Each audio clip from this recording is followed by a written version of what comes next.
is his aspiration.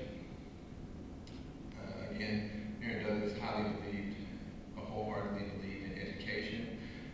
He eventually taught at one of the major black universities in America and retired from that university as well. But as you, in the foreground, these are hands with chains on them that are reaching out essentially for help. And then you have people who represent certain aspects of education who are standing and looking towards the future or looking towards what they could do. And as you look through all of these images, I don't know if you all have noticed, but there seems to be layers of circles that go in and out of the images as well. And there's also an obvious star here as well. Aaron Douglas also dealt with the idea of communism.